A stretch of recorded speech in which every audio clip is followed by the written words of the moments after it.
To the point programme में एक बार फिर से आपका स्वागत है। आज का विषय है यूएन फ्रंटियर्स 2025 रिपोर्ट हुई जारी। सबसे पहले जान लेते हैं चर्चा में क्यों है। हाल ही में संयुक्त राष्ट्र पर्यावरण कार्यक्रम यूएनईपी ने अपनी report frontiers 2025 the weight of time में बाढ़ के बढ़ते खतरे को लेकर गंभीर चेतावनी जारी की है।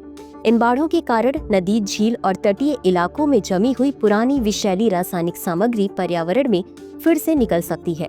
ये रसायन अत्यधिक विषैले होते हैं और गंभीर स्वास्थ्य जोखिम उत्पन्न करते हैं। अब जान लेते हैं यूएनईपी के बारे में। यूएनईपी या संयुक्त राष्ट्र पर्यावरण कार्यक्रम की स्थापना 5 जून 1972 को की गई थी। यह पर्यावरण से जुड़ी वैश्विक चुनौतियों का समाधान करने वाली एक प्रमुख अंतर्राष्ट्रीय संस्था है जो जलवायु परिवर्तन, जैव विविधता हानि, प्रदूषण और कचरे जैसे 3 वैश्विक संकटों की जड़ों पर काम करती है। प्रमुख reports: emission gap report, adaptation gap report, global environment outlook, frontiers और इन्वेस्ट इन हेल्दी प्लैनेट। प्रमुख अभियान: बीट पॉल्यूशन, यूएन 75, विश्व पर्यावरण दिवस और वाइल्ड फॉर लाइफ। बता दें कि इसका मुख्यालय नैरोबी, केन्या में है। फ्रंटियर्स 2025 रिपोर्ट के प्रमुख निष्कर्ष: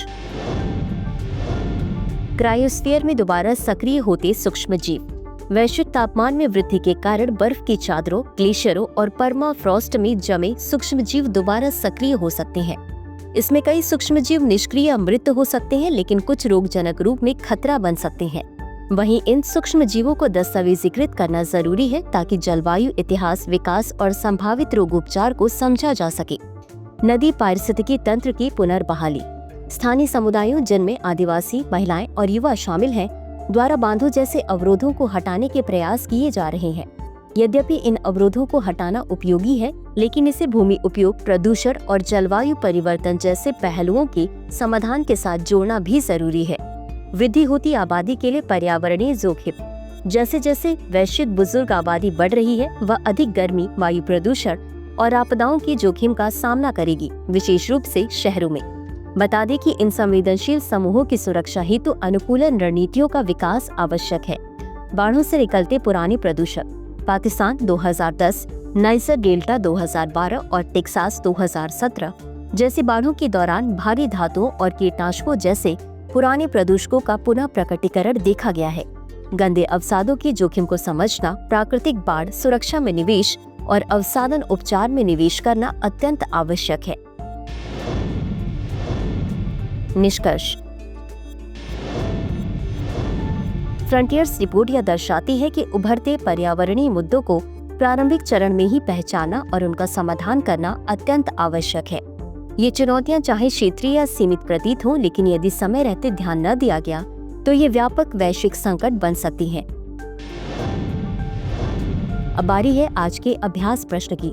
यूएनईपी के संदर्भ में निम्नलिखित कथनों पर विचार करें। 1. यूएनईपी की प्रमुख रिपोर्टों में इमिशन गैप रिपोर्ट और ग्लोबल एनवायरनमेंट आउटलुक शामिल है। 2. यूएनईपी का मुख्यालय न्यूयॉर्क, अमेरिका में स्थित है। उपर्युक्त में से कौन सा या कौन से कथन सही है या सही है?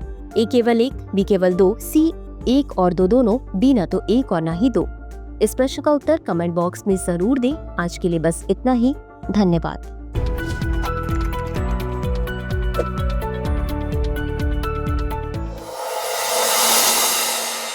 डियर व्यूअर्स, अपने एग्जाम की तैयारी को और बेहतर करने के लिए हमारे चैनल को लाइक, शेयर और सब्सक्राइब करना न भूलें।